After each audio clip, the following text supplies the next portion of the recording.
Hello నమస్తే అన్న.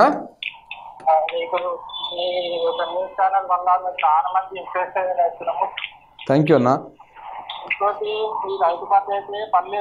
అన్న పడుతుందనే నమ్మకం అయితే లేదు. అందరైతే వదిలేస్తున్నారు. అంటే పడదు, మళ్ళా కేసీఆర్ వస్తున్నది తప్పితే పడదు, మర్చిపోనన్న కాడికి అంటే అడ్డెట్ట కుదురుతుంది. ఇప్పుడు కేసీఆర్ రావడం కుదరదుగా మళ్ళీ 5 ఏళ్ళ దాకా. రాదు. కాకపోతే ఉన్నాయి ఎంపీ ఎలక్షన్లు ఉన్నాయి కదా. అవును, అది ఎంపీ ఎలక్షన్ లో వాళ్ళకి వేయడమే తప్పు. మళ్ళీ కేసీఆర్ ఆయనకు ఒక సపోర్ట్ ఇచ్చినట్టు బలం ఉంటుంది మనకి అనొకటి అయితే అందరూ అనుకుంటున్నాము. ఇప్పుడు రైతులు అనుకుంటారు అట్లానే. ఊళ్ళైతే అదే చర్చ ఉన్నది ప్రస్తుతానికి అయితే. పింఛన్లు కూడా రాలేవు. వేసి ఆయనకి ఎందుకు వేసినామా అని చెప్పేసి వేసిన వాళ్ళు బాధపడుతున్నారు. మళ్ళీ అందులోనూ వేయనోళ్ళు కూడా మేము ఎందుకు వేయకపోతామని బాధపడుతున్నారు. Okay okay. అలాగేంటే పింఛన్ మీద ఆధారం కదా.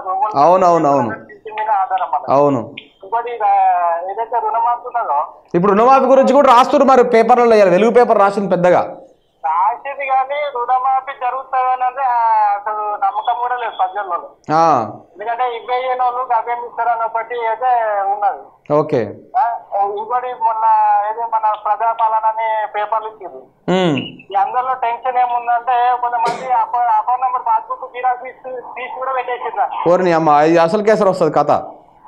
మేము దాంట్లో పెట్టినాం, ఏం చేయాలని టెన్షన్. ఎందుకంటే అలా ప్రజాపాలన అని చెప్పేసి ఎవరైతే పేపర్ తీసుకుంటారో ఏం చేస్తే కొంతమంది ఏమో అకౌంట్ నెంబర్ అవసరం లేదమ్మా అని చెప్పి, కొంతమంది ఏమో లేదు మీరు పాస్బుక్ తీరా పెట్టాలి అని చెప్పి చెప్పడం వాళ్ళతో సగం మంది పెట్టేసి పెట్టేవారు ఏంటంటే ఇప్పుడు మాకు ఏం పరిస్థితి అవుతుందమ్మా అంటే టెన్షన్ పడుతుంది.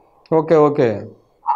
అదొకటి అయితే ఉన్నది. ఏంటంటే ఇప్పుడు నేను మీ వార్తలు చూసిన తర్వాత ప్రజలకు కూడా ఇట్లా జరగబోతుంది, జాగ్రత్త ఉండాలని చెప్పేసి మా ఒక టీమ్ గా మేము రెడీ అయ్యి మంచిని ప్రజలకు జాగ్రత్త చూడడానికి చేయండి. మీ ప్రయత్నం మీరు చేయండి. రైట్. Thank you. మంచిగా ఉండాలి, జాగ్రత్త ఉండాలి. థ్యాంక్ యూ అన్న. థ్యాంక్ యూ అవకాశం బాగుంటది. తప్పకుండా అన్న. Thank you very much. Thank you. చాలా మంది టీమ్ గా సపోర్టింగ్ ఉంటాం మీకు. థ్యాంక్ యూ అన్న. థ్యాంక్ యూ అన్న. Thank you.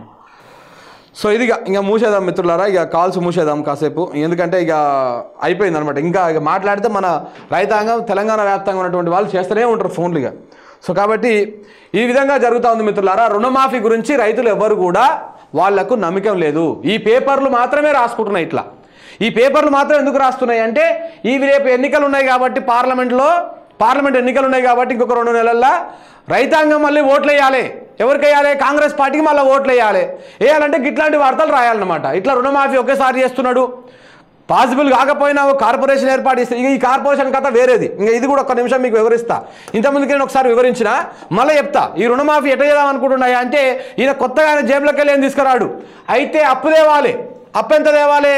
దగ్గర 30,000 కోట్ల అప్పు తేవాలి. ఒకవేళ తెస్తేనేమో అప్పు తేవాలి, లేకపోతే దీనికోసం ఏం చేయాలంటే జనం మీద పన్నులు వేయాలి. పన్నులు ఎట్లేస్తాడు? లేకపోతే ట్యాక్స్ వేయాలి. మన మీద ట్యాక్స్ అన్నా వేయాలి. ఈ 2 మార్గాలే ఉన్నాయి ఆయనకు చేసేటిది. అయితే కొత్తగా అప్పన్న చేయాలి, ఆర్బీఐ నుంచో లేకపోతే ఇంకెక్కడి నుంచో ఏ నుంచో అప్పన్న చేయాలి, లేకపోతే ట్యాక్స్లు అన్న వేయాలి. ఏ విధంగా చేస్తా అంటున్నాడు రుణమాఫీ అంటే మిత్రులారా 2 నిమిషాలు వివరిస్తా, మీరు వినండి. ఇప్పుడు రైతాంగానికి మొత్తం ఎంత ఉంది? దాదాపు ఈయన చెప్తున్నటువంటి లెక్కల ప్రకారం ఏమో 28,000 కోట్లు. కానీ మన ముఖ్యమంత్రి గారు చెప్పింది 35 నుంచి 40,000 కోట్ల అప్పు ఉంది అని చెప్తున్నారు. 35 నుంచి 40,000 కోట్ల అప్పు ఉంది.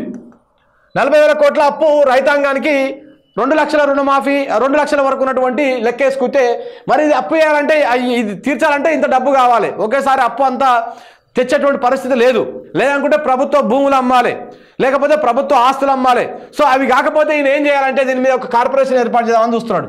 ఈ కార్పొరేషనే మనకు ధర రూపంలో మన మెడకు కొత్త పన్ను పడబోతా ఉన్నది. మనకు పడబోతా ఉన్నది. తెలంగాణ రాష్ట్రానికి కానీ ఏ రాష్ట్రాలకైనా సరే ఎక్కువగా ఆదాయం వచ్చేటువంటి వనరులు 3 ఉంటాయి. ఒకటి ఇప్పుడు ఎక్సైజు, అంటే మందుకు సంబంధించినటువంటి వ్యవహారం. ఎక్సైజు మందు, వైన్సులు, బీర్లు ఉన్నాయి కదా, ఎక్సైజ్ శాఖ నుంచి రెవెన్యూ వస్తుంది. దాంతోపాటు పెట్రోల్ నుంచి రెవెన్యూ వస్తుంది. దాంతోపాటు రిజిస్ట్రేషన్ నుంచి రెవెన్యూ వస్తుంది. ఈ మూడింటి నుంచి కొంత పన్ను వసూలు చేయాలనేది రాష్ట్ర ప్రభుత్వము ప్లానింగ్ అనమాట. దీని నుంచి పన్ను వసూలు చేయాలి. ఇప్పుడు దీని మీద పెట్రోల్ మీద వ్యాట్ ఉంటుంది. వ్యాట్లలో ఇంకొక సెక్టార్ పెడతారు, ఇంకొక సపరేట్గా ఇంకొక క్లాస్ పెడతాడు. ఏంది? రుణమాఫీకి సంబంధించి అగ్రికల్చర్ సెజ్జానో లేకపోతే ఏదో ఒకటి పెట్టేసి సపరేట్గా ఉన్నటువంటి ఇప్పుడు సపోజ్ మనకు 100 రూపాయలకు పెట్రోల్ వస్తుంది అనుకో, డీజిల్ పెట్రోల్ లీటరు, ఈ 100 రూపాయల మీద 1 రూపాయనో లేకపోతే 2 రూపాయలు ఎంతో కొంత యాడ్ చేస్తాడు. యాడ్ చేసి మనకు పెట్రోల్ రేట్ పెరుగుతుంది, డీజిల్ రేట్ పెరుగుతుంది, మన గ్యాస్ రేట్ పెరుగుతుంది, కొత్తగా పన్ను పెరుగుతుంది అనమాట. ఇప్పుడు ఆయన చెప్పేది చెప్తాడు, రేవంత్ రెడ్డి ఏం చెప్తున్నాడు అంటే నేను వచ్చిన ఆదాయంలోకి వెళ్ళి తీసుకుంటా అని చెప్తున్నాడు. కానీ అదంతా తప్పు. ఆయన చెప్పే మాటకు చేసే పనికి ఎక్కడ కూడా పొంతన లేదు.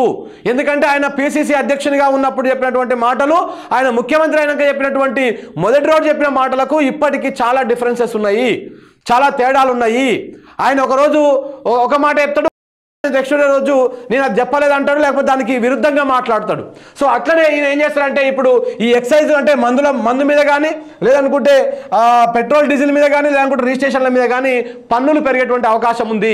స్పెషల్ క్లాస్ ఒకటి పెట్టి మనకు ఇది ఏం చేస్తాడంటే ఇట్లా వసూలు చేసి ఈ వసూలు చేసినటువంటి పైసలను ఒక కార్పొరేషన్ ఏర్పాటు చేసి ఈ కార్పొరేషన్కు తరలిస్తాడు. ఈ కార్పొరేషన్కి ఈ ఎక్కువైతే ఏదైతే వసూలు చేస్తున్నాడో పన్నుల రూపంలో అవి ఆదాయం కింద ఈ కార్పొరేషన్ చూపిస్తాడు. చూపించేసి ఇప్పుడు బ్యాంకులు ఉంటాయి కదా, బ్యాంకులకు ఇగో ఈ కార్పొరేషన్కి ఇంత ఆదాయం వస్తున్నది మాకు అప్పు ఇవ్వండి అని చెప్పేసి బ్యాంకుల దగ్గరికి పోయి అడుగుతాడు. అక్కడ బ్యాంకులు ఈ ఆదాయం చూసి ఫ్యూచర్లో వచ్చేటువంటి ఆదాయాన్ని చూసి దాదాపు 30,000 కోట్లు 40,000 కోట్లు అప్పు తెచ్చి మనకు రుణమాఫీ చేద్దామనేటువంటి ప్రయత్నాలు చేస్తూ ఉన్నాడు. ఇది జరిగేటువంటి వ్యవహారం. అంటే ఏం చేస్తున్నాడు, మన దగ్గరనే పన్నులు వసూలు చేసి మన పన్నులతోనే ఒక కార్పొరేషన్ సృష్టించి ఆ కార్పొరేషన్కి ఆదాయాన్ని చూపించి ఆ ఆదాయంతో బ్యాంకుల దగ్గరికి పోయి మాకు ఇన్ని పైసలు వస్తున్నాయి, నెలకు నీకు నేను 2,000 కోట్లు కట్టగలుగుతా, లేకుంటే 3,000 కోట్లు కట్టగలుగుతా, కాబట్టి నాకు ఒకేసారి 40,000 కోట్లు అప్పు ఇవ్వండి అని చెప్పేసి ఈ కార్పొరేషన్ పేరు మీద అప్పు తెస్తాడు. అది ప్రభుత్వ గ్యారంటీ తోటి అప్పు తెచ్చి రైతులకు రుణమాఫీ చేద్దామనేటువంటి ప్రయత్నం చేస్తున్నాడు. ఇది జరుగుతున్నటువంటి వాస్తవం మిత్రులారా. అంటే ఏం చేస్తున్నాడు, మళ్ళీ మనకు పన్నులు పెంచేటువంటి అవకాశం, మన ఉప్పులు పప్పులు గ్యాసు పెట్రోలు డీజిల్ ఇట్లా కరెంటు బిల్లులు పెంచేటువంటి అవకాశాలు ఉన్నాయి. ఇట్లా అన్ని పన్నులు పెంచేసి ఆ పన్నుల మీద వసూలు చేసినటువంటి డబ్బులతోటి ఒక కార్పొరేషన్ పెట్టి దానికి ఆదాయం చూపించి దాని నుంచి డబ్బులు అప్పు తెచ్చుకొని దాని నుంచి తీర్చేటువంటి ప్రయత్నాలు మాత్రం కనపడతా ఉన్నాయి.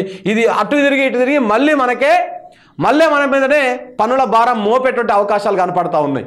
ఆయన చెప్పేటువంటి మాటల సారాంశం, ఆయన చెప్పినటువంటి మాటల లోతుకు వెళ్ళి చూస్తే ఇదే జరగబోతోంది రేపు. సో 200% మన మీద కొత్త పన్ను పడబోతోంది తెలంగాణ రాష్ట్రంలో. సో దానికి సిద్ధమై ఉండండి. ఈయన వేసేటువంటి రైతు రుణమాఫీ వెనకాల ఇంత కథ ఉండదు. ఎవరైనా రుణమాఫీ చేయాలంటే మొత్తం ప్రభుత్వం బేర్ చేసుకొని చేయాలి. కానీ ప్రజల మీదనే పన్నేసి ఆ పన్నుని ప్రజలకు తెలియకుండా వసూలు చేస్తాడు. ప్రజలకు అర్థం కాదు ఎందుకు వేస్తున్నాడో ఎట్లా వేస్తున్నాడో, ఎవరు చెప్పేటోళ్ళు ఉండరు. ఈ పత్రికలు ఈ పేపర్లు చెప్పని కూడా చెప్పవు. సో కాబట్టి ఏం చేస్తాడు, అవిట్లని అట్లా వసూలు చేసుకొని దాన్ని తీసుకుపోయి ఇప్పుడు రైతు రుణమాఫీ చేసి ఇట్లా మళ్ళా చేయకముందుకే చేసినాక అద్భుతాలు ఏదో ప్రపంచంలో ఎవరు చేయండి నేను చేసినట్టుగా వార్తలు రాపించుకొని ప్రజలను మభ్యపెట్టేటువంటి ప్రయత్నం అయితే విజయవంతంగా జరుగుతూ ఉంది. This is correct. సో కాబట్టి మీరు దీని మీద ఆలోచన చేయాల్సినటువంటి అవసరం ఉంది. వీళ్ళ దొంగ వార్తలను ఎప్పటికప్పుడు తిప్పికొట్టండి. ఎక్కడైనా ఈ పేపర్ కనపడితే ఆ పేపర్ను 10 మంది చదువుతా ఉన్నా కానీ ఎక్కడ కూడా చెప్పకండి అన్ని అబద్ధాలు రాస్తామని చెప్పుర్రి. ఎందుకంటే వాస్తవాలు రాయరు వాళ్ళు చెప్పిన ఇప్పుడు కాంగ్రెస్ పార్టీ ఎమ్మెల్యే అందరు కాంగ్రెస్ ఇప్పుడు మంత్రి పదవి కోసం తీవ్రంగా ప్రయత్నాలు చేస్తూ ఉన్నాడు. సో కాబట్టి వాళ్ళు ఎట్టి పరిస్థితుల్లో కాంగ్రెస్కు వ్యతిరేకంగా కానీ కాంగ్రెస్కు ప్రజలకు అనుకూలమైనటువంటి అంటే ప్రజల సమస్యలను రాసేటువంటి పరిస్థితి ఈ పేపర్ కానీ ఈ పత్రికలు కానీ చెయ్యవు. సో కాబట్టి దయచేసి అర్థం చేసుకోండి, వాస్తవాలకు తెలియజేసే విధంగా ప్రయత్నం చేయండి.